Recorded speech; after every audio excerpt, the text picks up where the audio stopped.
Hello everyone. I don't know if there's still people outside. No? Right, so we can start then. Nice to see so many people here today. A very warm welcome to all of you to this seminar about EU's organization on development policy and its challenges. You sitting here in this audience and also you watching us on the web. My name is Susanna Wasielewski, Ahlfors. I work at Global Reporting and will guide you through this session today. This is a seminar who's organized by FUF, Föreningen för utvecklingsfrågor, together with Concord. And it's part of a series of seminar in a project supported by the Swedish Agency for Youth and Civil Society, with the aim of to stimulate a discussion and create a better awareness about the future role of EU and its challenges. After today, there will be held one more seminar this autumn about EU's global trade policies and EU's role in global trade. There will be exclusive posts from panelists and experts on biståndsdebatten.se. And I also encourage you to go there and share your views and comments to get an inclusive and open discussion that will continue even after the seminar. If you want to make a comment on Twitter or ask a question, the hashtag is EUivärlden. And with those words, I'd just like to give the floor to Johan Wult, Press Secretary from the EU Commission here in Sweden, who will say a few welcoming words. Thanks a lot. Good morning and very welcome, ladies and gentlemen, to the House of Europe. And for those of you who haven't been here before, I would just like to explain that this is the shared premises for the European Commission and the European Parliament here in Sweden. And we have this kind of facilities in all the 28 member states. And the purpose is to be able to organize seminars on EU matters, such as development policy. I just wanted to say a few words before the seminar starts. So the topic is organizing a global giant, challenges for the EU's development policy. Development policies is of course always a very important matter to discuss, but maybe now more timely than ever, and that's for a few reasons. First of all, we're all aware that the crisis is developing quite close to Europe, in North Africa, the Middle East, in the countries, neighboring countries to the east of Europe. And this tells us how important it is for Europe to stay united. And we currently have 4 level 3 crises in the world, in Syria, South Sudan, Central African Republic, and now in Iraq as well. And these developments has also given our President-elect, Jean-Claude Juncker, has inspired him to highlight the importance of, how can I say, a more effective foreign policy or more effective work from the Commission side on these matters. And in his speech, I don't know if you read it, from mid-July, when he spoke in the Parliament, when he declared his priorities for the upcoming 5 years, he talked about foreign policy, and he said that he would like to see a stronger EU when it comes to this in the future. And he highlighted 2 things. He would like us to be better to anticipate events early, and also to swiftly identify a common response. And I think that the latest development over the summer and so on really shows how important that would be. He has suggested a few things already when it comes to the administration and the organization, which might be interesting for you to know. First of all, the Commission will now work in clusters, so he will group together the commissioners and the vice presidents who works on similar matters together. So, for example, the High Representative, she will work together with the commissioners responsible for trade, for humanitarian aid, for development, and so on, in order to be able to coordinate the policy a little bit better. And another thing which I would like to mention, especially since Concord is the organizer of this event, together with Föreningen för utvecklingsfrågor, is that the next year will be the European Year of Development. And Concord, together with the Swedish government and SIDA, are partners. And we will arrange a series of activities both here in the House of Europe and also elsewhere in the country in order to highlight and to inform about what is being done on EU level and also in Sweden as regards development policies.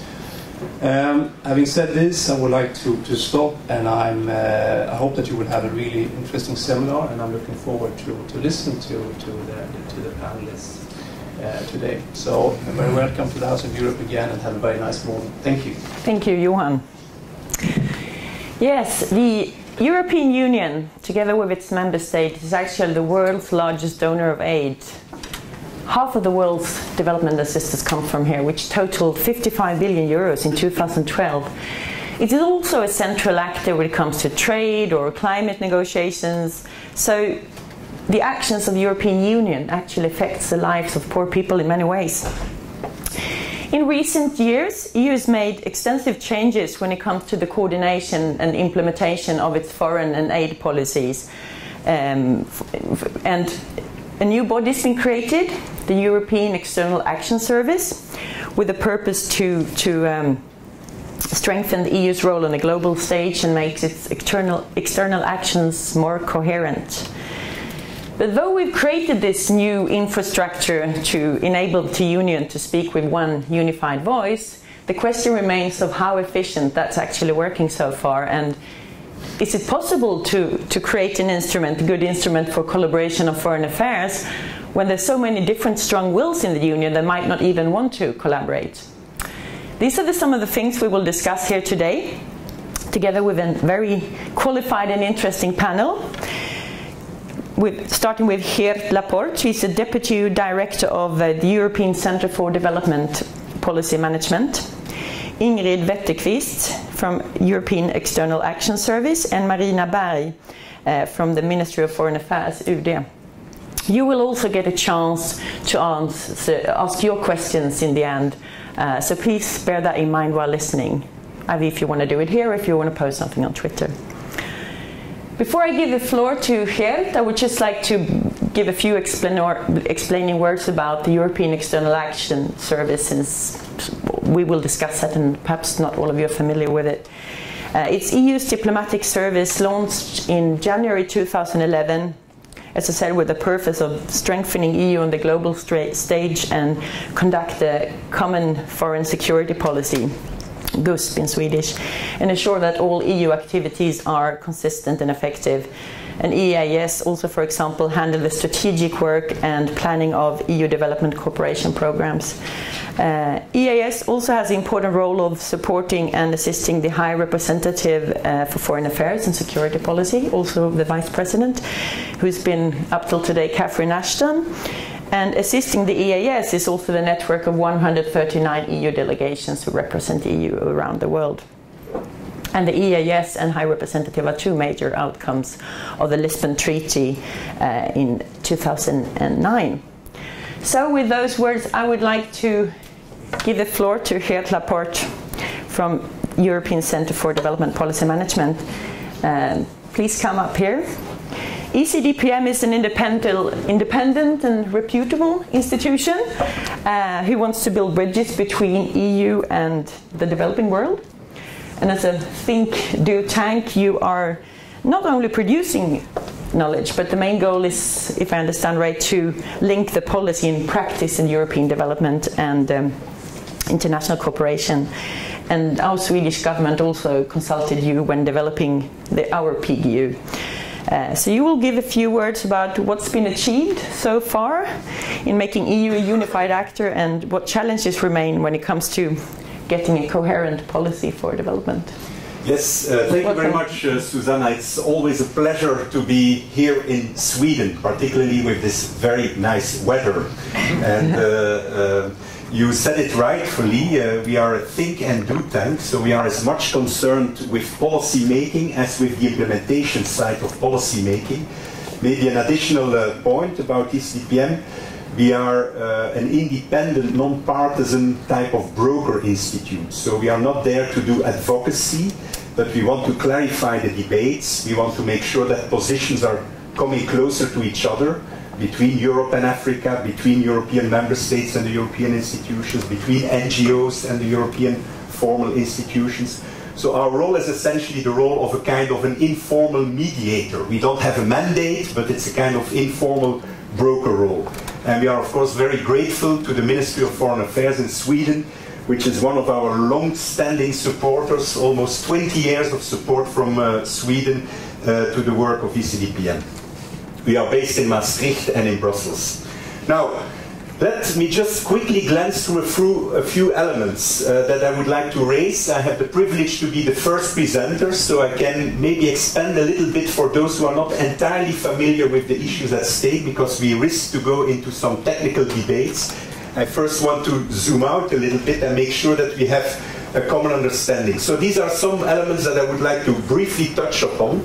The global landscape, the place of the EU in this global landscape, the EU strategic vision on development, and then we come to this European External Action Service, about which Susanna said already a few essential things, and we will, of course, after my presentation, listen to people who are having much more knowledge about the EEAS, because they are sitting in the institution themselves, or they are working with the institution.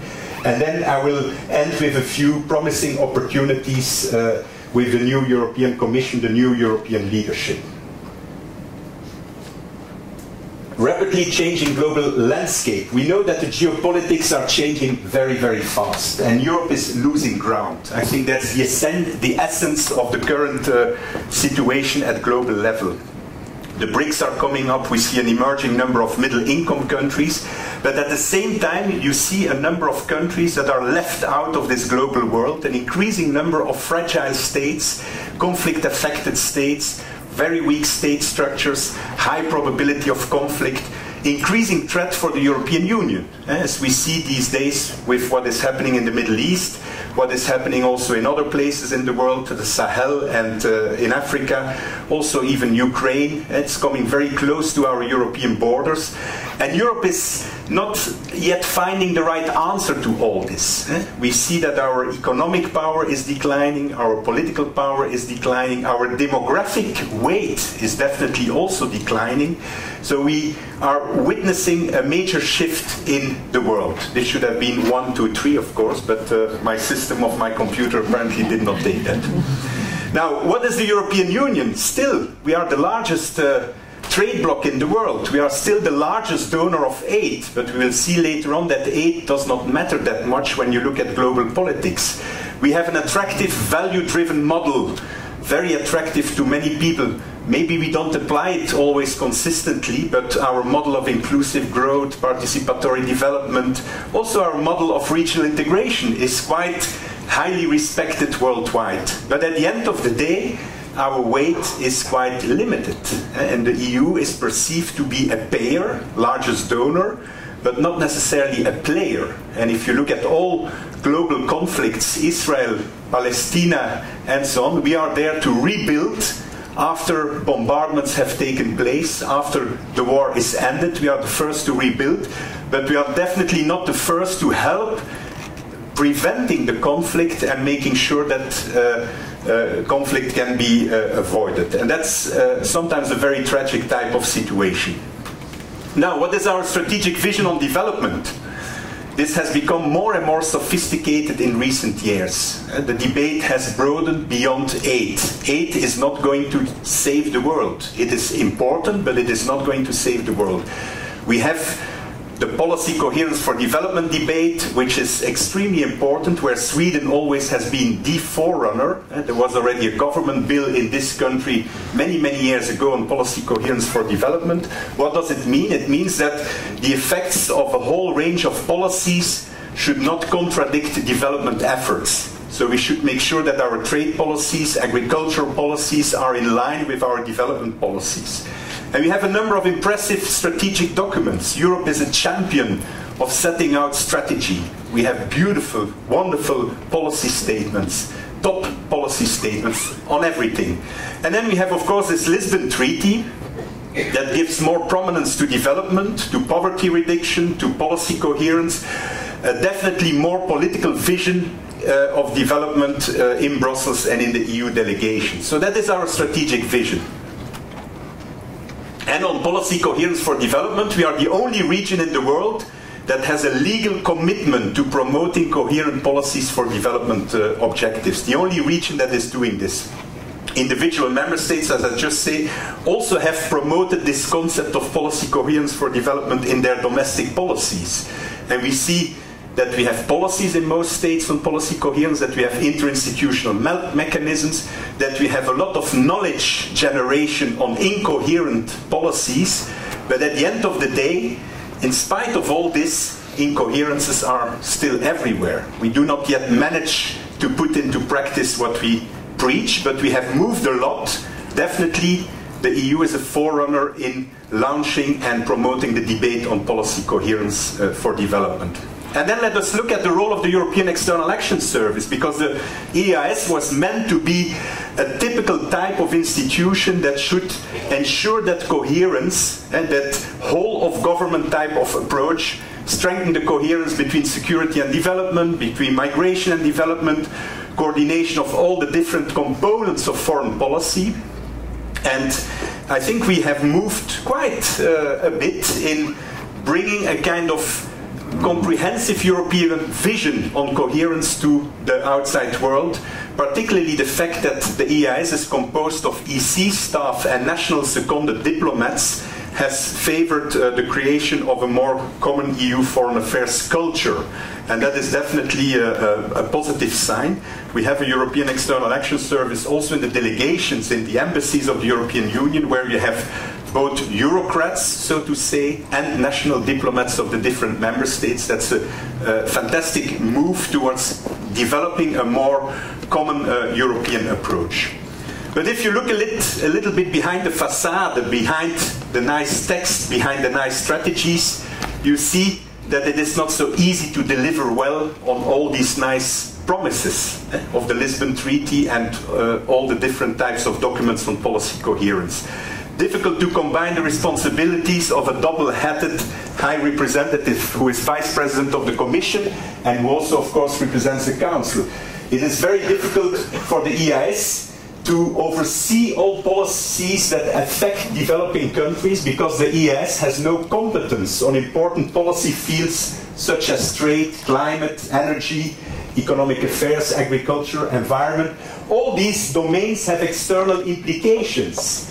And it is difficult, of course, for a high representative to oversee these areas if you don't have the competence of these domains. And a typical example, for example, were the EPAs. You've heard about the free trade negotiations, economic partnership agreements.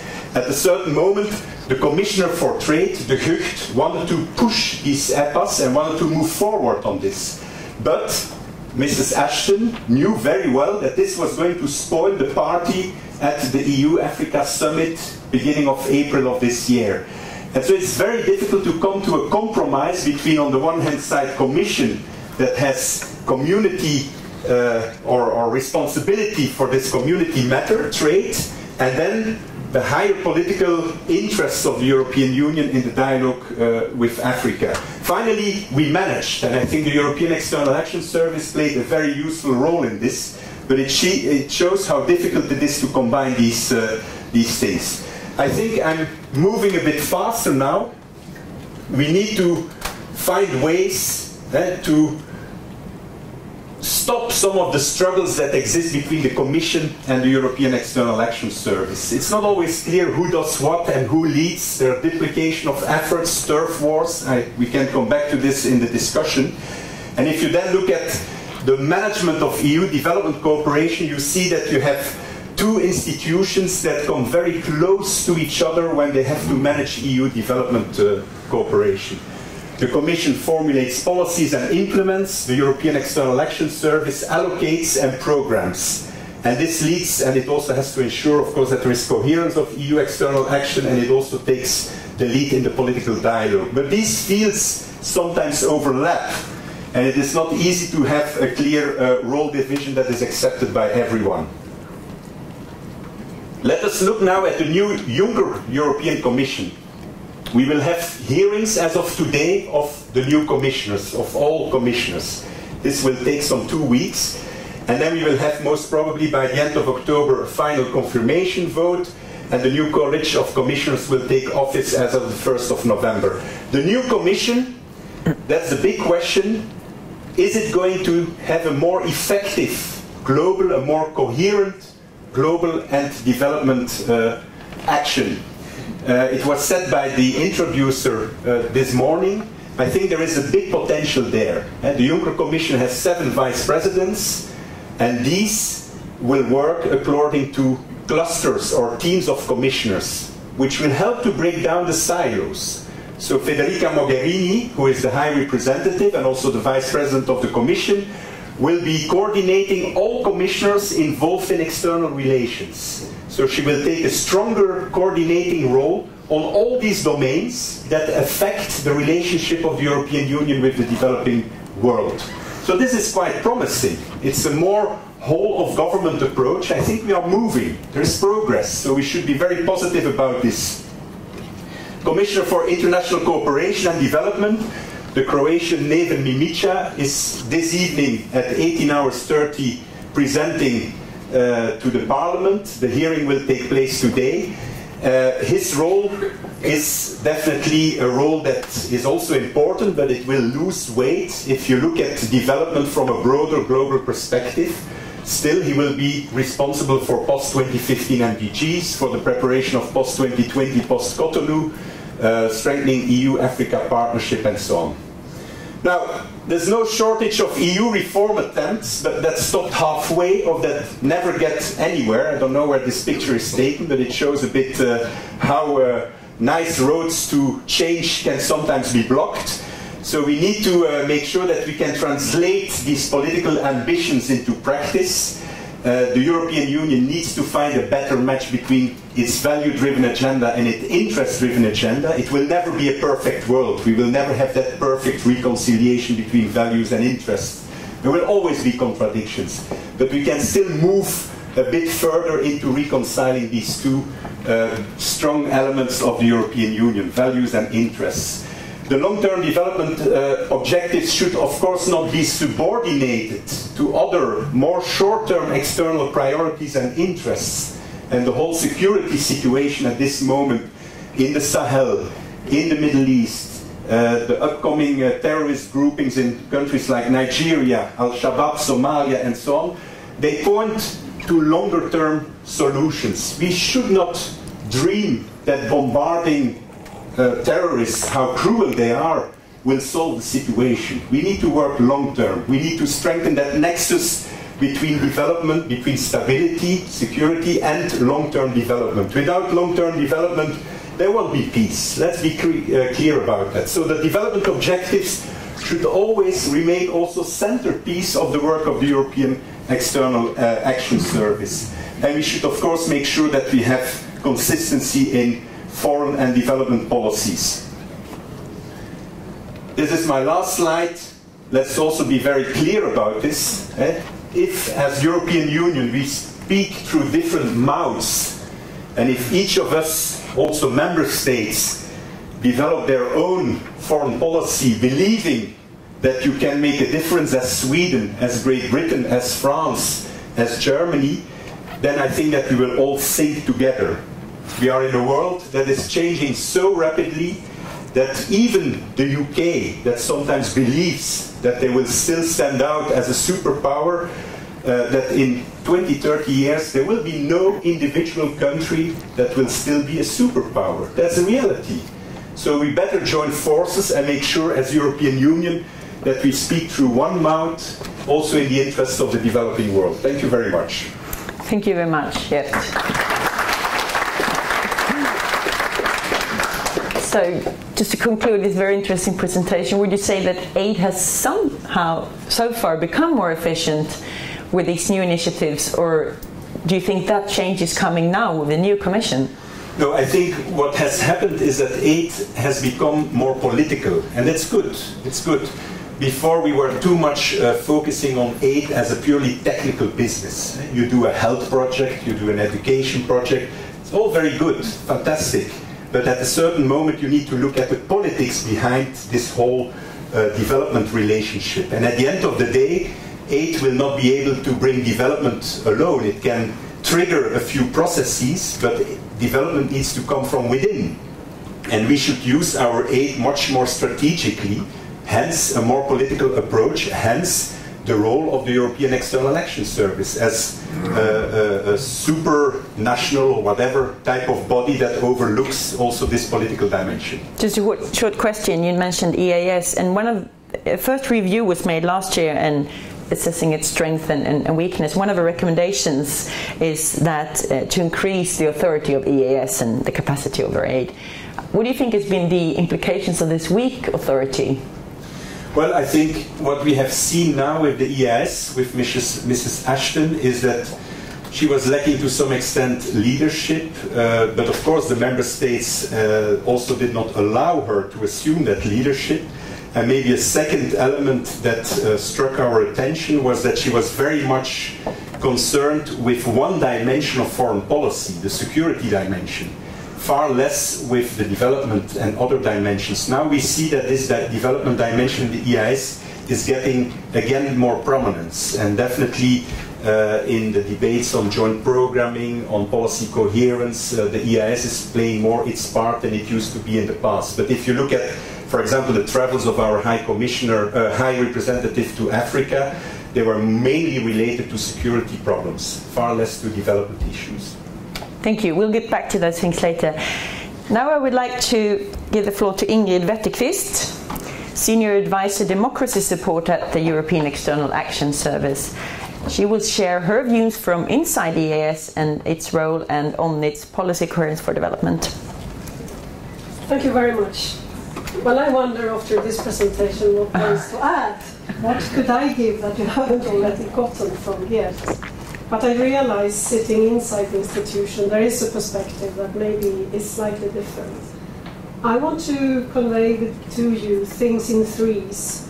After 3 years, what are the 3 things that I see? 3 things on coherence and 3 issues that I think we need to work more on. I arrived in October 2011 to an institution that didn't really know what it was about. There wasn't a clear identity, and it was full of people coming from different other institutions, including the Commission, including the Member States, who needed to develop a culture together. And it was a confusing time, and it was a time with a surprising amount of arrogance towards the Member States, and me coming from a Member State that made me very upset. I'm happy to report that 3 years later, this is actually changing. We see more of a consolidated work culture, work ethics inside the EEAS. But it was a challenge to take over the rotating presidencies and find a way of working that still embraces the views of 28 member states and make that into a coherent policy. But it is, in that respect, still a very democratic institution, and democracy takes a lot of time and requires a lot of discussions. But I see the working groups that I see from my perspectives, which are the working groups on COHOM, on human rights, COHOM, and on development, CODEV. There is a coherent agenda, it's more long-term, and there is a different way of working. Maybe the backside of this is that the rotating presidencies have the advantage of very quickly lifting competences in member states. Now, you only can do so if you're 28 every 14 years. But this is now maybe diminishing, and we might see the consequences of fewer people knowing what it's to work in a presidency in a couple of years' time, when the current generations who still know have moved on. But I think every generation has their challenges to work on. So there is a change of culture, and there is definitely more coherence, but there is also a lot more to do. And part of our challenge is that we operate still on a system with generalized staff, very few specialists. People move around and they have to learn new agendas. And if we are to be more powerful or more effective or more coherent, we need to address this issue and find ways of balancing the need with generalists who move around and specialists who really know the topics. And I think this is very visible for human rights, which is certainly a very specialized working area. What else do I see? Well, the conflict between the supranational identity of the EU project and the intergovernmental identity of the EU project is certainly not resolved. It's just moved up one level with the creation of the EEAS. Maybe we shouldn't resolve it. Maybe it's important to have the tension between a centralized, effective entity which can act on behalf of all of us with the less centralized intergovernmental entity where lots of opinions need to be addressed and battle against one another like you do in a democracy, because that would keep the reflection of the different views of citizens in Europe. The countries in Europe are still very, very different. Our cultures are very different, our habits are very different. And thirdly, on what I see after 3 years, the internal and external dimension is much more important than what it was when I came to Brussels. What happens inside Europe affects what we can do externally to an extent that that was not the case 3, 4, 5 years ago.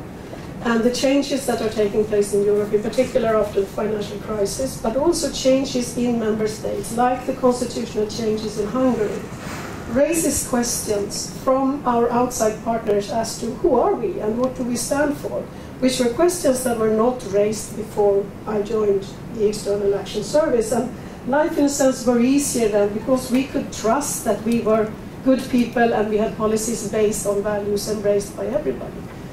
This is now in question.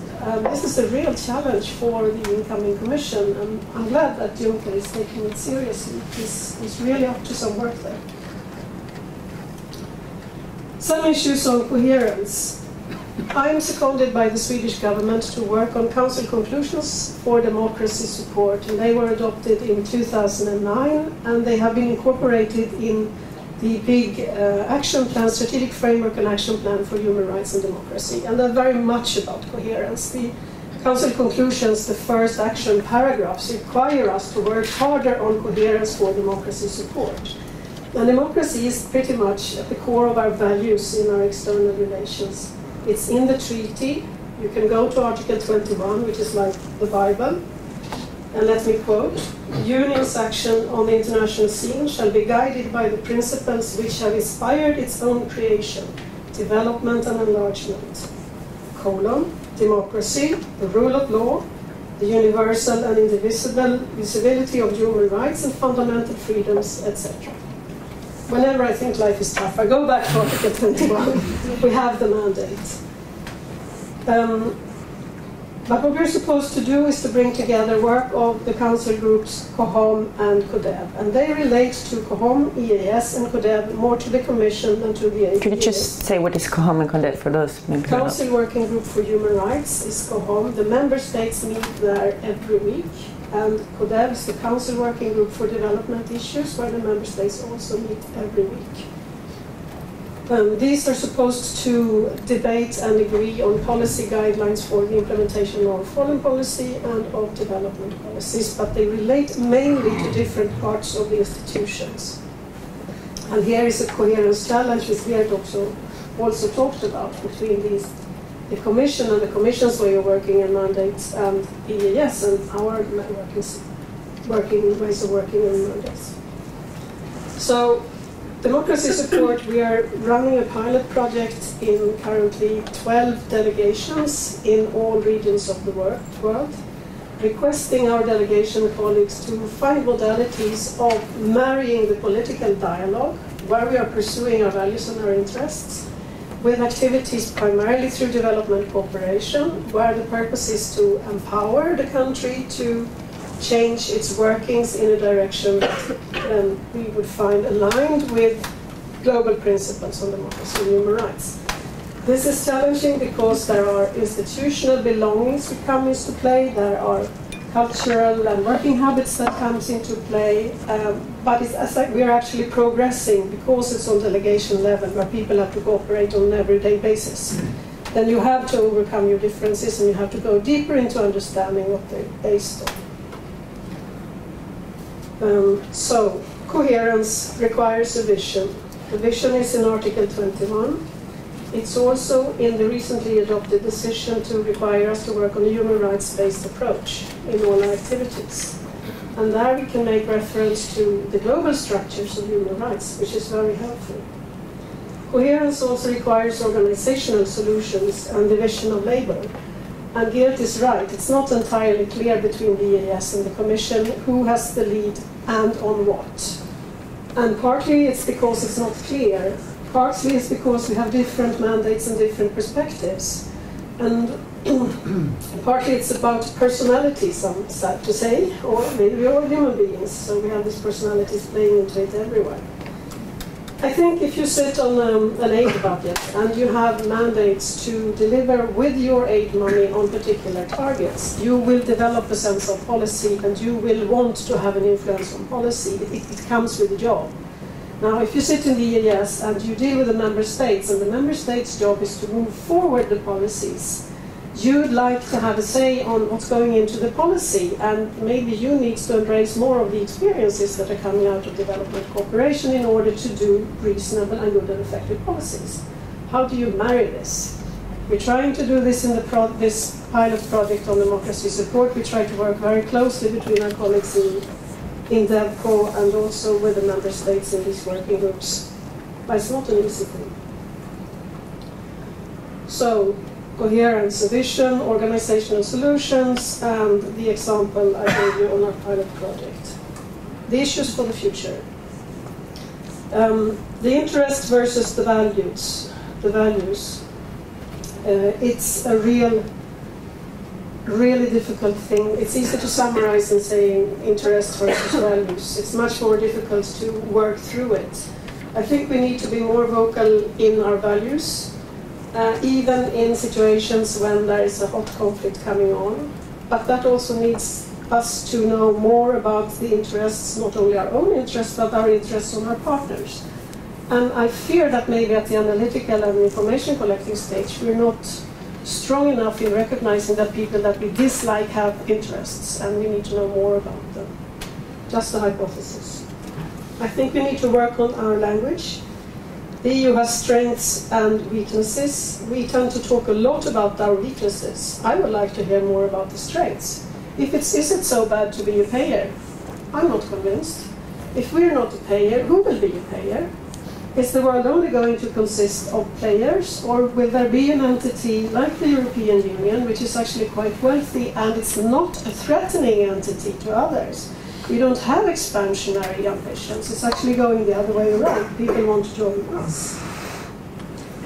And the global context is changing. And that might require a completely different agenda with issues that we haven't taken as seriously before. And I think one of them, which we can't really manipulate, is climate change. And that will change a lot of the global dynamics and will require us to adapt as well. And then linking back to the internal-external, what I see here is a prominence of fear, which wasn't in our European politics a couple of years ago. We see it in the election results. We see it in the concern for our security. We see it in the new type of conflicts that are coming up. And this will also affect the way we talk about ourselves and understand ourselves. And we need to be a bit careful with the use of language here.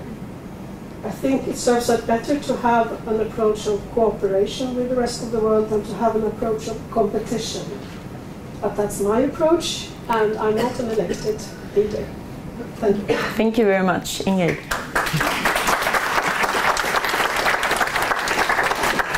Very interesting. And you mentioned also one part of it, the division in organization and where is the power, and also the role between the Commission and EEAS. So just quickly, would you say that does EEAS have the influence that you would like it to have today? That's a leading question. Let me avoid it by saying that I think that Lady Ashton has done an impressive job. And I don't think she's gotten the credit she deserves. And I think history will judge her much more positively than the way she's being judged right now. Let's keep that in mind. Also, it's easy to compare what someone has done when there is a new person taking up that position, which will happen very soon. Marina, Berg, welcome up. For the Swedish perspective, but in another way, since you represent the Ministry of Foreign Affairs, UD, and you're the head of the section of EU development policy. Yes, thank you. And I say, as Ingrid, what is there to be said after this? But I try to take on another perspective. As Susanna just said, I represent the Foreign Ministry, and from my perspective, following the EU building of the EEAS and also the EU work from a foreign ministry perspective, I would like to start out with saying a few words on, just in the same flow as Geert actually, but we will see how much we conquer or actually have the same messages that I have to see this. Anyway, the Swedish perspective. Let me start by saying what the Swedish EU policy is and why I present the perspective I do. First of all, as a fundamental base, there is a strong will from the Swedish government side that the development cooperation should be an integrated part of the EEAS. Secondly, and also very important, is that EU should try to be the strong, responsible partner in global development, be transparent, result-oriented, of course, reliable also, and using all its financial instruments in a coherent way. And also we have a new upcoming way of trying to be coherent and speak with one voice in EU, and that is through EU joint programming. From the EU perspective, and Geert already mentioned it, there is a fundamental and quite broad and rigid policy framework. So from our perspective, we actually think that there are enough policies to base the cooperation on, to be enough policies to be a strong and relevant actor. In development cooperation, we are standing on the European Consensus on Development, the policy that is still there from 2005, was updated 2012 through the Agenda for Change. Agenda for Change in itself includes values like human rights and democracy, policy coherence for development, private sector development, and a lot of other common and shared values. Policy coherence for development, Geert was talking about that a lot. A fundamental base for being a relevant and efficient actor in development cooperation.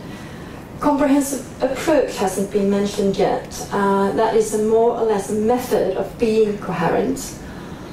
And then we have also, of course, a lot of thematic policies, working plans and action plans. And I also think, from a more or less bureaucratic point of view, that there are enough of financial instruments within the EU. The challenge is to use them efficiently and coherent. I'm not an expert on the financial instruments, but this is just to give you a picture of what we have. And not to forget the European Development Fund, and this picture shows you how huge EU Development Fund is in comparison with the whole external EU budget. And then, Geert mentioned it, and also Ingrid, we have a new institutional setup in Brussels. The new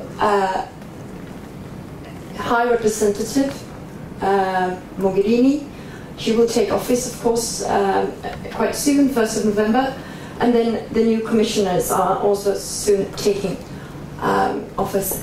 The new High Representative will have a new role. There is another kind of mission statement from the head of the Commission, the President of the Commission, Juncker, that he really wants to see a coherent external action to involve the commissioners more than actually Ashton has been able to do.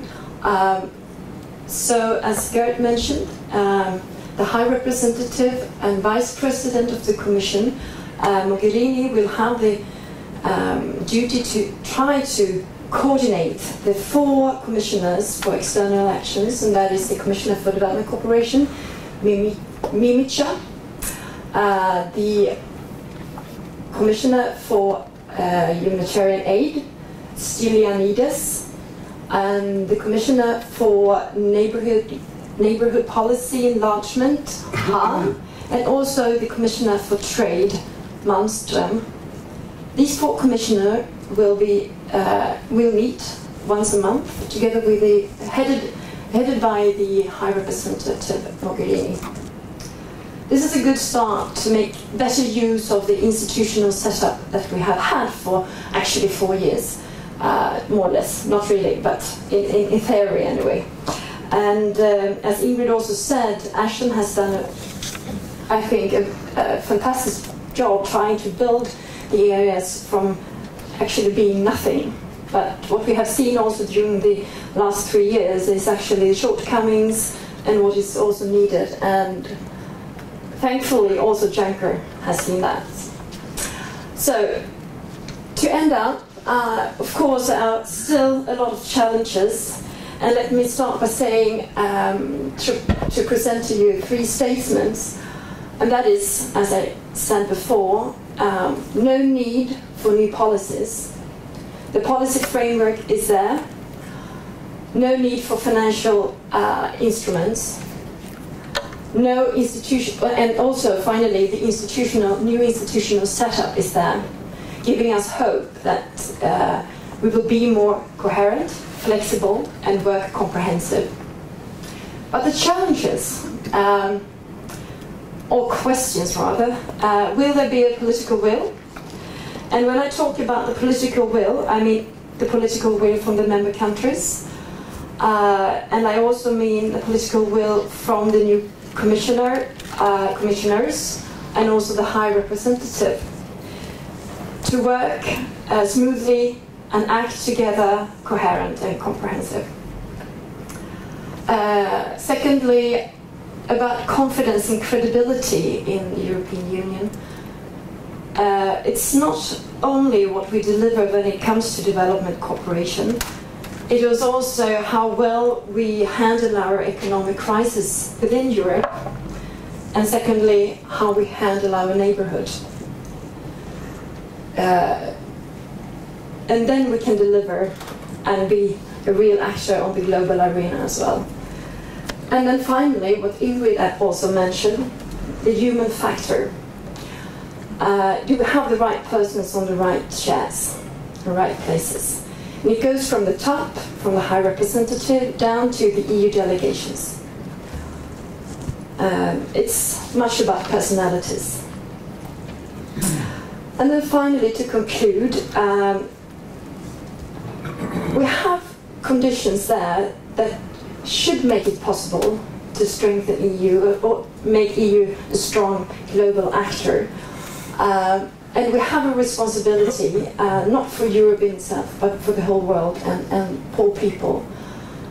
As you started to say, EU is, together with its member countries, the biggest donor in the world, and there is a responsibility to be able to reach out to poor people.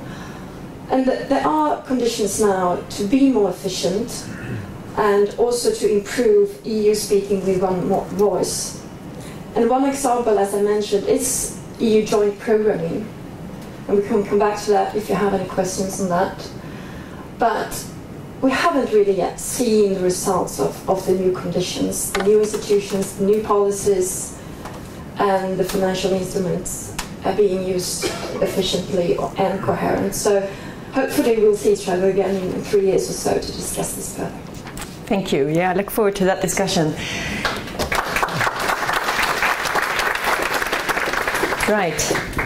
We are moving fast ahead. I'd just like to ask you, as I understand, Sweden also actually wants to increase the responsibility of EEAS, if I understand it right. And at the same time, Ashton has been criticized, maybe not having the skills for the task, focusing more on security. So I was just wondering, do you think there's enough available expertise in the EEAS to work with development cooperation in these issues, or?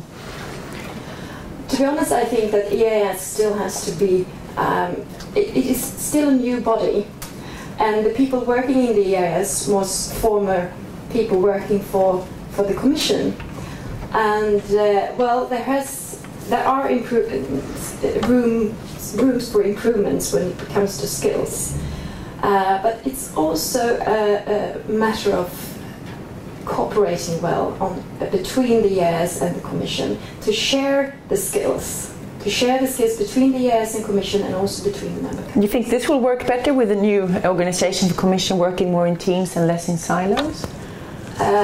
Yes, on the paper it says it would. We haven't seen the result. The will is needed as well. I would like now to continue with the discussion, including all of you, and talking a little. Start by talking a little about the policy coherence for development, which is EU's equivalence of Swedish PGU. It's almost a 10-year-old commitment that seems, as you said, to take into consideration development cooperation objectives and non-development synergies. I was just wondering if you could try to conclude it, but you already mentioned it, but do you think this cornerstone foreign policy has been used to build synergies between the two areas that both affect developing countries a lot? Whoever would like to start a comment? Very big question. Well, if I start, my answer would be yes.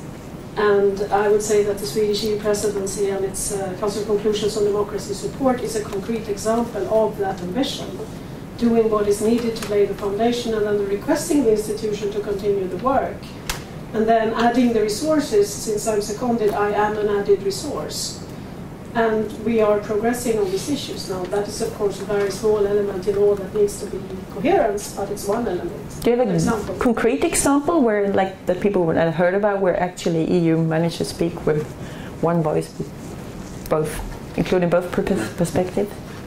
Maybe we did some studies, particularly on the role of the EU delegations in Africa, and there we have noticed that this whole setup, this whole post-Lisbon setup, with the role of the European External Action Service, integrating EU institutions and member states' interests, that this is working best in the field, in the different delegations. There we see real progress.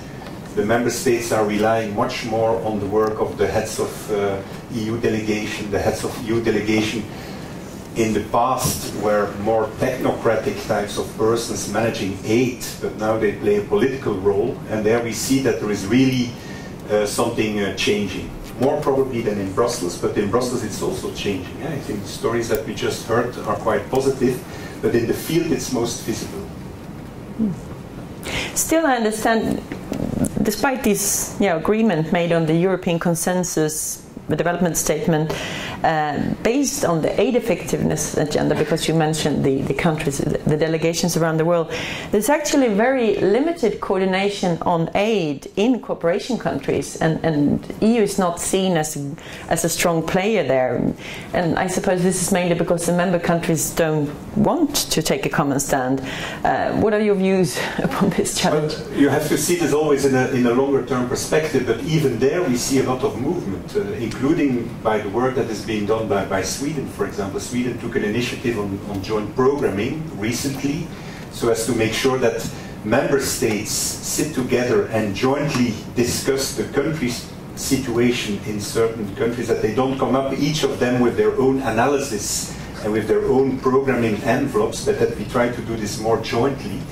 I think there's a lot of boost that has been given to this process, including by this country. So we are moving, but it takes time, but there's much more coordination taking place than it used to be in the past. We can of course still do much better, but these processes take time, we should admit. Well, first of all, I just like to say that through the EEAS it's been easier for the member countries to be able to influence the policy making and the thinking, and also of course the implementation of policies. And joint programming, as I mentioned, and also Geert mentioned, is one way of coordinating and in the development field, and which has come quite far in several countries. And we have more or less the experts sitting in front of us can tell you more about the detail about joint programming, but that is actually something taking place that we see and have talked about for decades, to coordinate and talk with one voice in the field. It's a field-driven process. So it's being established in countries where we see that there isn't added value of being coordinated between the EU member countries and the EU.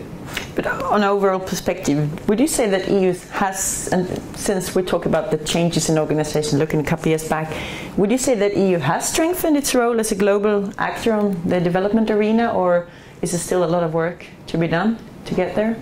Ingrid? I think it's very difficult to answer that question from within, but I would still venture and say yes. Geert? Yes, my feeling is definitely that we are making progress, but slowly. That's part of the European construction. It always goes slowly. But we feel the pressure to do more and to operate maybe also faster in some of the domains that we are discussing here. And that pressure comes from the outside world. So if we want to stand firm as European Union, we probably will have to move even a bit faster. But as said by Marina, I think the new Commission, for example, has made quite important steps, again on paper, but there is some more promising avenues to move with a stronger Europe in the next 5 years. Yeah, and also the updated development policy agenda for change, including values that we share, and also being a more relevant developing partner, and that also that aid is being integrated into the common foreign policy. So there are possibilities and there are policies and organisation, but there also needs to be a strong will, and the fact that EU consists of 28 member states who might not always want to collaborate.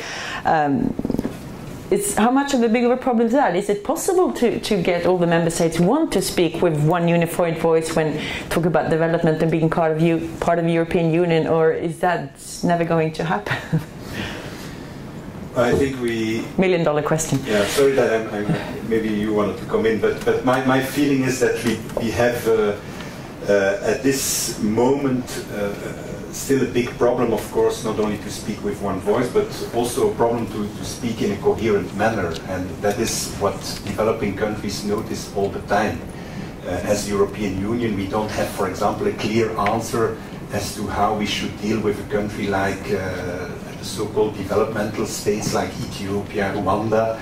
Some of us are very charmed with what is happening there. Others feel that these are very oppressive countries that are violating the essential human rights, democratic rights. As the European Union, we don't have a consolidated position. And many of these developing countries, they know this, and they know that we are incoherent, and they behave like this. They play us against each other. And there we don't have a clear, consistent way in dealing with these types of situations. And when I go to Africa, I must admit that I feel a lot of frustration in many African countries, mostly within the leadership, not so much with the civil society, because there you feel that there is a very strong sympathy for the value-driven agenda of the European Union. And many NGOs will always stress, if it were not of the European Union, we would be in jail or we would be prosecuted. But if you talk with the leadership, there is big frustration about our relatively incoherent way of operating. The reconciliation of these values and interests. At the end of the day, we have interests, and we should be very open about it. But how do we best handle this conflict between interests and values, which is, I suppose, I mean, we can see it in Swedish politics as well, but I suppose it's even a problem more difficult to handle when it's such a big agenda with so many different interests, maybe. Any of you have any? Be less normative, because that's sometimes you need to have norms, but if you want to push these norms without taking account of historic processes in developing countries, it is not going to work. I think that is one element that we definitely need to do, and I think we should also be much more clear about our interests. We sometimes present ourselves as the do-gooders of this world, and we say, we want you to conclude free trade agreements with us because it is good for you. No, it's good for us. Be clear about it. And that is a bit the irritation that I sense in many African countries about the way the European Union always presents it as if they do it for the other side. But we have to do it for ourselves. That's the interest-driven agenda of Europe. The Nordic plus cut-downers with Denmark, UK, Netherlands, Sweden are sort of described as countries who prefer to not to work so much or through the donor voice of the European Union, but maybe work more with like-minded circles or use other multilateral organizations. Still, we are positive to EEAS and we push for the Paris agenda and EU aid effectiveness. Why is, this is a bit provocative question, but why is Sweden sort of a bit bad when it comes to wanting to cooperate with the European Union in development cooperation? Is Sweden bad? Yes, I was maybe not. Yeah. rephrase that. Yeah, I should rephrase it a bit. It's actually reading also a report that you were sort of some countries are maybe more willing to represent European Union's interests or speak as from the donor voice of European Unions, whereas Sweden, as I've heard and understand, are maybe more working with like-minded countries who perhaps share the same. Do you agree with that? Or? No, I don't really share that view.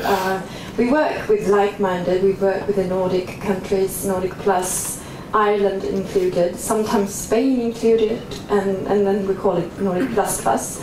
And why we work with a smaller group of countries, call it like-minded or almost like-minded. Poland is also included into that group now and then. And that is because you have to start somewhere. It's 28 countries.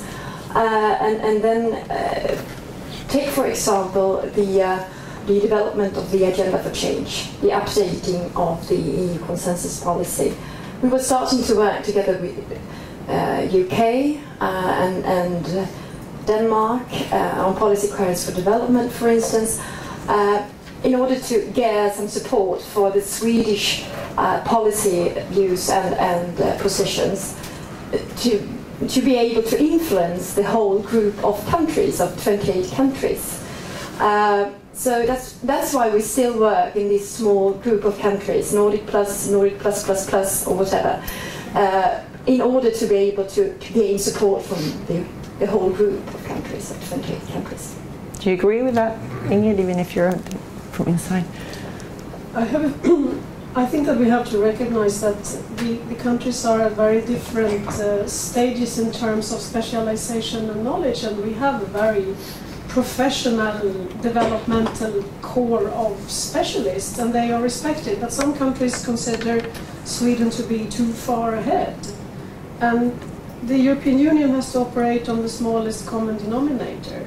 And that means that countries that are perceived as being far ahead or perceive themselves as being far ahead need to be more generous with those who maybe are threatened or maybe don't have the capacity and accept this and work by trying to change and move the smallest common denominator. And that's no easy thing. I'm trying to recall when Coherence first turned up in my world, and I think that was actually in 2005. That's in those policy documents. Then we recognized we have the problem. I think today you don't have to discuss whether we have a problem or not. That is accepted. Now it's how do we deal with it. That is already a huge step. So moving forward to being actually more coherent is the next step. It will take the next 10 years, and that requires more talking, and that requires more production of policy documents. And if you read the policy documents, you can see that an alignment is happening. Whether we will ever speak with one voice, that's another question. Whether it's a good thing to speak with one voice is also something I would like to challenge. But that's maybe another discussion. No, what do you think is because that's something I wanted to get rid of. Is it always the ultimate goal to speak with one voice, or is it sometimes good to be, as say, Sweden lying ahead and maybe pushing for a different agenda? Or well, I think that creates dynamics. And I think you need the dynamics for things to change. And the world around us is changing also. So what was the perceived wisdom as the problem and the solutions 10 years ago is completely outdated today, and we need to follow that. And Europe is very different. Why shouldn't that be reflected in how we're communicating? I think the one voice request is where we have policy areas which undermine one another, and that is the big problem. Not so much that it's not everybody saying the same. And we have all different mandates and different perspectives. Would you like to add something? No. Just add a small thing, that the whole idea is that, of course, trying to reach a common voice in all areas would, I think, be impossible. But the whole idea is to try to be as common as possible in different aspects, but then also be a complement as a nation to the European Union. Maybe just one addition. As ECDPM, we work with all EU member states who are concerned with development. So we have Southern European member states, we have member states from the East, we have the Nordics. What I have noticed with the like-minded group is that it is always good to have a few countries that take initiatives that try to stimulate the debate. But I'm having doubts whether the like-minded group is still having that comparative advantage. Which it used to have in the past. I'm not speaking about Sweden as an individual country, but as the group as such. And why? If I look at the changing trends in our development sector, I see that there is an attitude that is much more risk-averse these days. While development is, of course, a risky business, we should take risks. But the attitude is much more risk-averse. And in some of the like-minded countries, not to mention the UK, for example, we are very much under the pressure of public opinion, of media. You need to show value for money, you need to go for the immediate results, you need to show how many vaccinations you have been doing. And so the political work, the more longer-term work, which is essentially the more sustainable work, but less visible, and probably also much more risky, is more and more moving to the back of our development policies. And this is, in my view, very worrying. And I think some of the like-minded countries are a bit victim of this very critical attitude towards the development sector of the public opinion that wants to see immediate results of their taxpayers' money. And we need to be aware that this is not development. Development is not something you can check within 30 seconds what your Swedish krone has realized and generated as outcomes. You need to build institutions. It takes time, these type of things. And there we need to be aware of the fact that our approach needs to change. Yeah, development is definitely long-term. We can see when investing money in education, it's not until that person leaves school and becomes a productive member that we can see the effect of the country. We all know this, but I feel that the pressure in some of the like-minded countries is stronger than in other countries to show immediate results. The results-driven agenda is very, very strong in many of the like-minded countries. And this leads decision-makers, politicians, to go for the quick wins. And the quick wins, what are quick wins? As I said, the number of vaccinations, numbers of school enrollments, very, very useful, very useful. But this is not what I would call the longer-term sustainable capacity development of countries. Exactly. We will very soon let in questions from you in the audience. I just wanted to change perspective a little and look a little ahead of where forward thinking. And I mean, we'll be talking about the development policies, and I was thinking, what's the unique opportunities of the EU when it comes to coordinating development policies? You think using the expertise in the different countries, and do you see any alternative ways of working or acting here? Forward thinking. Geert, would you like to start? Unique way of the European Union in working with development cooperation and its policies, like. Well, I think the European Union, that's a point that was also made, I think, by Ingrid. We should be much more proud about our strengths and about our track records in certain issues. What are we doing? I think we are a bit in a mood of panic. I work mainly with Africa, and I see the BRICS coming up everywhere. And you see the sympathy that emerges in many countries, at least amongst the leadership, for the big infrastructural work by China and so on and so on. There's also a lot to be said about the negative effects of these BRICS. And what do we do as the European Union? We try to copy in those areas where we are not necessarily the best. While our own role model, the model of fighting inequalities, inclusive growth, our model is under pressure, economic crisis, but still we have an example. We can lead by example on a number of issues related to inclusive development, participatory development, but we don't use that. We don't use that. Instead, we we copy those who are better in the big visibility types of projects. And I think we should go back to our basic values where we are good at, and maybe strengthen that agenda, because it is an agenda that is universal and that is highly appreciated by developing countries. So. Ingrid, Marina, would you like to add? We're still very strong actors in human rights. And the human rights are all human rights, civil, political, economic, social, cultural, and all the other key conventions, where we actually do, to a large extent, work together and within a global agenda, and very respected agenda. And I think that is comforting. I don't know what I could add to this topic. Sorry. No, I pass. Does aid have a big role in EU's foreign policy? Is aid important? Not as big as it should have, in my opinion. That's a continued coherence challenge. And it's important to find the complementarities and to accept that aid, in a sense, it's driven by a global agenda where the world is coming to us, while foreign policy is set by an interest agenda where we are going out to the world. And why do these agendas meet one another?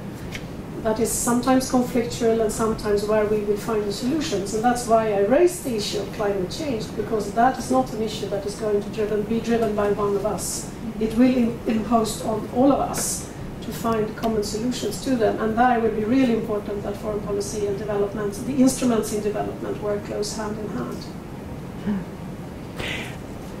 Any questions from the audience? I will maybe try to take them two by two, and two people here. If possible, try to make it a short question so it's easy to know. What would you like to say? My name is Erik Jenisch. I work for the Latin America's program at Civil Rights Defenders here in Stockholm. I got a question on the European Union negotiating process. When the Union is negotiating an agreement with a country somewhere, and how that in terms of cooperation, how that agreement is, who has the final say on the agreement? And I was studying the European Union negotiating process with Cuba at the moment, where the EEAS is negotiating political dialogue and cooperation agreement. And then during the process, they've added a trade aspect to that agreement. And then when we were thinking, how do we influence this process from outside? And who has the final say when that agreement is concluded? Hmm. Good question. There's one from down there.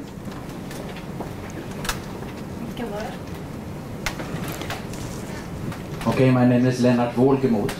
I want to go back to Geert's first presentation and go back to really to understand this huge new organization being built up, to be able to represent Europe when it comes to diplomacy, politics, to be a player. I think you glossed a little too rapidly here. I mean, to understand really how is this organization really going to be able to work. First of all, how do they relate to the European countries? How is Ashton or the new upcoming commissioner being able to decide on these very difficult, important questions, the joint European policy, when you have all the other European countries around? And the other part of it, and I don't think we really got the points clear, a little more about the relation between EEAS and the commissions. I mean, they are actually duplicating, as you described. How is this really going to work? And I'm particularly worried with the climate, because the climate is in the environment and that is outside this group. How are they going to coordinate? How is the coordination actually to work within the commission? Thank you. Two questions, both interesting and kind of little hit into each other. Like, what's the really organization about the decision making, and how can you make influence of that process from? Well, that's the first one. Would you like to? I give the floor to whoever wants to start. Try to give an answer to that. I can perhaps start a little bit on the process. And yes, of course, this is a huge and complicated infrastructure of bureaucracies. But to start with, there is a budget period of 7 years within the European Union. And the first step for outside actors to be able to influence is when we are negotiating the financial agreements for each and every financial instrument. So for instance, for the two main development financial instruments, Development Cooperation Instrument and European Development Fund, there is then a specific agreements for these two instruments, which says which countries are we going to have bilateral relations with, which countries are included in regional strategies, which are the thematic issues that we are going to have strategies, etc., and everything inside that. And then for the 7-year period, 2014 and 2020, these financial agreements are decided upon to be guiding you through the programming. So this was actually the first time in history where the EEAS were instructing the EU delegation last year, beginning of last year, to write the first draft of strategies. Even if it was a bilateral strategy for country, a thematic strategy, or regional strategy.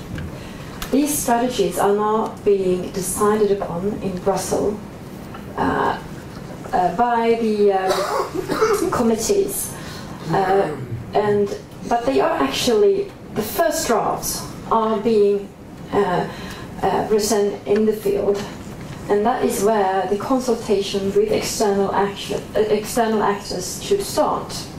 Sometimes it works quite well, sometimes we've heard it doesn't really work well. It's a challenge to include everyone that should be included. It's a challenge for our Swedish bilateral strategies and work and processes. But then every year there is a new action plan decided upon. So there are possibilities, even if we come quite far for the strategies now, there are possibilities that every year to amend and rewrite parts of the strategies. And being able to influence from outside. Thank you. I'm trying to move ahead a little. Would you like to try to answer to the second question where Leonard questions a bit the organization, how it actually works in division of labor? Yeah, I glanced, of course, very quickly through my slides. Maybe we should see them again on a number of slides. But basically, the current situation is as such that there is a role division on the management of development cooperation between the EEAS and the Commission. But this role division is sometimes a bit blurred. There's some overlapping here and there. And so the EEAS is leading the political dialogue with the developing countries. It is also responsible for allocating the resources for programming, but this happens under the coordination of the Commissioner for Development. So the development is supervising to some extent the work that is being done by the staff of the European External Action Service. And then the Commission, of course, is responsible for the implementation of the development activities in the field. Now, this is a recipe for blurred types of responsibilities, because until where do you go as Commission and until where do you go as European External Action Service, it's extremely complicated. I think we need to find, through practicing, the best ways of finding the right role division. Now, in relation to the role of Mrs. Mogherini, she's of course double-headed. She's responsible towards the member states, but she's also Vice President of the Commission. So she has to balance all the time the interests of member states and Commission. And then, of course, she's confronted with a number of areas where she is fully in the lead. Anything that relates to foreign policy, that's her domain. But all these areas that have an effect on our relationship with the developing world are not necessarily her areas of competence. Trade is not the competence of Mogherini, it's the competence of Mrs. Malmström. So she will have to deal with Mrs. Malmström when there is a trade deal that is complicating a lot of political havoc. She will have to tell Mrs. Malmström, we have a problem. We have a political problem because of your trade deal with these groups of countries. And so there we need to come to a political understanding, which is not easy, because the Trade Commissioner is having full competence of this domain. And this goes for other domains as well, environment, climate, agriculture. So we need to find that way of coordinating well, and there I think that the cluster approach is definitely promising. I think it can work. Just a short, and also in the mission statement of Mrs. Mogherini, there is a clearly pronounced mission of hers that she should work with policy coherence for development, which is a good sign. A couple of more questions. Take your time to ask whatever you would like. There was one down there from you, and I can see one here.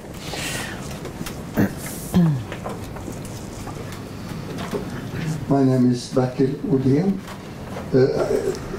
I would advise a bit of caution in the enthusiasm of the Commission High Representative Office as a coordinator in various cooperating countries. Because this is a typical perspective from the donor capitals. Instead, in the real world, in those countries, depending on in what area of cooperation, the constellation of donors are different. In some cases, the Commission might be a very strong and important donor, in others not. So the coordination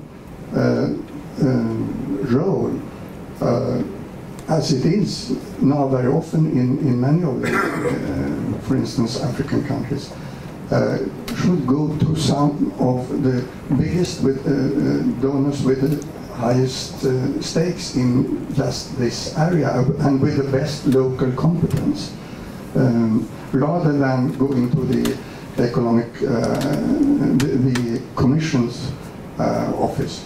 And then I would add, I would like Geert to elaborate a little bit on this interest versus value issue. It's not only, as I see it, an issue of interest versus value, but also that the values of the 28 member states are very different. And if you could elaborate a little bit on what you see as the best ways of developing the possibilities to handle that issue, okay. I would like that very much. Thank you. Let me have one more question from here as well. Let's see if we have the time for one more. Thank you very much. My name is Annika Magnus and I work for Cultural Heritage Without Borders. I have a question related to when there's a crisis in the world, when there's war breakouts. Would you say that EEAS has more of a quick response today than previously? And do you have the mandate to act relatively quick? Thank you. Should we maybe start with this first question? It was quite direct. Does EU have more the mandate and faster EEAS to faster react to crisis today? What do you say, Ingrid? Well, it's not what I'm working on, so my response will have to be as an educated citizen, and my response would be yes, that's my impression. My impression is that we have both a stronger mandate and we have quicker response. Having said that, I think that there is still a lot more to do, but when I see the colleagues who are working on civilian crisis missions, for example, it's a very quick turnaround before until the decisions are made and they're actually on the field. I could, from the very distant position where I have, question, what is the cooperation between them and the development colleagues? Is this short-term versus long-term? Couldn't we do something more there, more incorporating?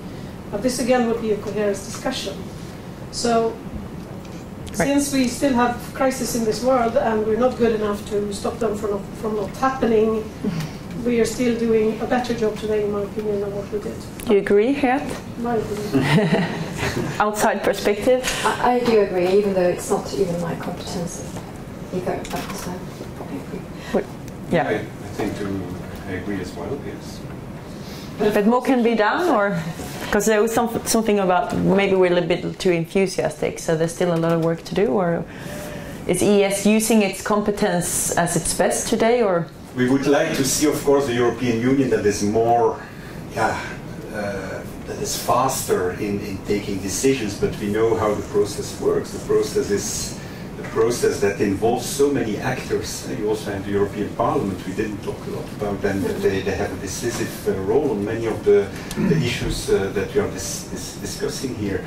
So at the end of the day, we will have to live with the fact that we don't have the possibility yet to quickly define action, appropriate action. At this moment, this is not possible. Yeah, very quickly, because I would like to get the answer to that question and one more. Do you want to add something quickly? Yes, proactivity is an important ambition. I think we are reactive. That is the capacity we have today. For us to become more proactive, we need to build on the policies so that we know in advance what we can agree on, and maybe combine with that more of scenario building and things like that. Geert, would you like to answer a bit? It wasn't really a question from Bertil, but there was some ideas about representation in countries and also the interest-value conflict. Yes, Bertil, I think we need at least a few hours to discuss all this, but it's of course a very good question. But first of all, I would like to say it's not values versus interests, it's values and interests, reconciling values and interests. In an ideal world, we defend our values and we also defend our interests. So the two need to be matched, need to be combined. I think that we all have in the European Union the same values, but we have different ways of applying these values. And that is the difference between some of our member states who are much more concerned with a strong political agenda of stability, and others who have a very strong moral, normative agenda of human rights, democracy. And there you see that there is incoherence. We don't have the right answers on many of the problems that are surrounding the European Union at this very moment. Just to give you one example, the question of Egypt. For many years we have told our partner, the African Union, that they should condemn every coup d'etat. Coup d'etat is totally unacceptable anywhere in Africa. And the African Union was a bit pissed off by the fact that we are a bit patronizing them and telling them that they should condemn coup d'etats. The moment that there is a coup d'etat in Egypt, the first regional bloc that condemns the coup d'etat is the African Union. And then they look behind and they said, where is Europe? They taught us to condemn coup d'etats and they don't say anything. So at that moment our interest is stronger than our value-driven agenda. And we should recognize that. We should say, look, we have an interest in an Egypt that is stable, even if it is under a dictatorship, because we don't trust the Muslim Brotherhood. But we don't say this, and we try to make all types of smoke screens, and we are not very clear on that. And that creates confusion in many of our partner countries. So I think we need to do more homework to explain why we do certain things, because it is not perceived to be very consistent. And that is one of our weaknesses. The other country that is always mentioned is Ethiopia. It's the last stronghold in the Horn of Africa. It's a very stable country in a region that is very unstable. But human rights in Ethiopia are violated day and night, all the time. We should be clear about that. But we don't want to express ourselves too critical about the human rights violation in that country, because it's the last stronghold in the Horn of Africa. And that is for us very important in a very unstable region. But we should say this to some extent. Now we create smoke screens, and I think it's not good. So be more honest about our interests and values. Yes. I don't know, it's 12:30 now. We have time for one very short last question, or there was a hand waving there, and it has to be really short. Yeah, I just want to add to what Bertil said. I've been working at the country level with EU coordination recently, and I must say it has, my experience, it has improved a lot.